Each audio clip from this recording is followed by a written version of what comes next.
sont formés à la connaissance clinique des cas médicaux, à l'anatomie, à la pathologie. Ils ont été formés à tout ce qui concerne le corps, mais ils n'ont pas été formés à la relation humaine aux malades. C'est assez extraordinaire. Quand on sait surtout qu'à l'origine, par exemple à l'époque d'Hippocrate, il y a 2400 ans, la médecine était magico-religieuse. Il y avait des incantations, il y avait des pythis qui faisaient des voyances, il fallait dormir sous un portique, et si le dieu Esculape, le dieu de la médecine, vous parlez, vous serez guéri. Il y avait ce qu'on pourrait appeler une médecine chamanique, comme elle existe encore chez les rebouteux en province, en France, ou bien dans les différents, au Tibet, au Mexique, chez les Samoyèdes en Russie, une médecine où l'âme et le corps ne sont pas différenciés. À partir du moment où on est rentré dans une médecine de plus en plus virtuelle, technique, depuis le moment où Madame Curie a découvert les potentiels du radium et qu'on a pu avoir, on ne faisait plus de dissection, on pouvait voir l'intérieur du corps, il y avait encore là une parole, c'était neuf, c'était après la guerre. Mais depuis, avec les IRM, avec les radios, avec tout ce qu'on peut faire, avec tous les tests sang, urine, etc., au moment où le patient arrive, le médecin sait déjà tout. Et donc, la parole qui était autrefois, le médecin, il avait assisté aux naissances, les rougeoles, les petites maladies, il connaissait les familles, les maladies infantiles. Et donc, le médecin avait une relation au corps, il touchait, il parlait.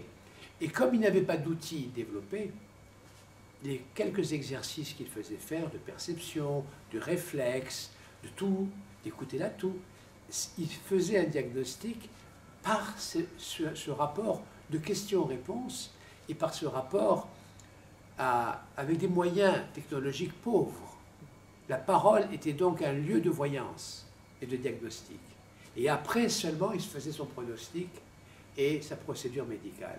Mais aujourd'hui, quand un patient rentre chez un médecin, le médecin n'a presque plus de questions à poser. Il sait tout. Les analyses de sang vont vous dire si vous avez une carence en fer, si vous êtes une femme et que vous venez d'accoucher et que vous avez une perte de calcium, c'est normal, vous avez créé un enfant. Ok, tout ça, on ne le savait pas autrefois. Et donc, plus nous allons aller vers une connaissance technique, vers la virtualité, et maintenant on développe une médecine virtuelle, une médecine de simulation, plus on va aller vers une médecine sophistiquée et savante, et plus le médecin va être démuni dans sa relation de parole. Il parle vite, il va droit au but, il veut dire la vérité, il annonce un diagnostic tragique, il n'y a plus de nuances, il n'y a plus de relation à l'autre, il n'y a plus de relation à l'être. Le médecin soigne la maladie, il ne soigne pas le malade. Et si nous avons fait appel au théâtre, c'est parce que le théâtre, c'est l'art de l'intimité. Qu'est-ce que le théâtre? C'est rendre public une intimité.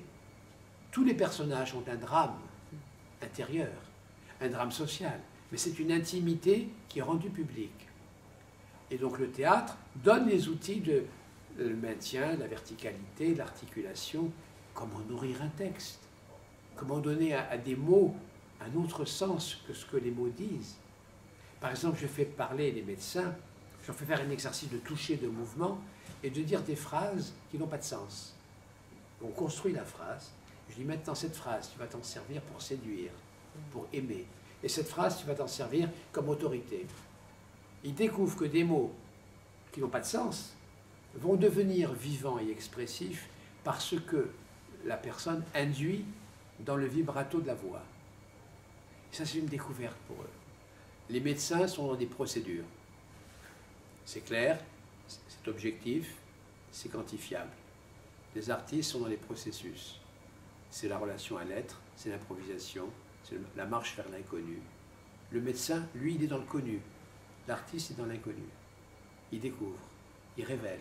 Donc tout est dans l'approche, tout est dans la parole.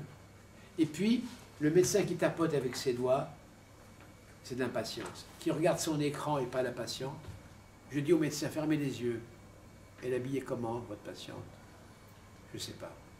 Elle a quelque chose de rouge là. Oui, ouvrez les yeux. Elle avait un beau châle orange. Ok.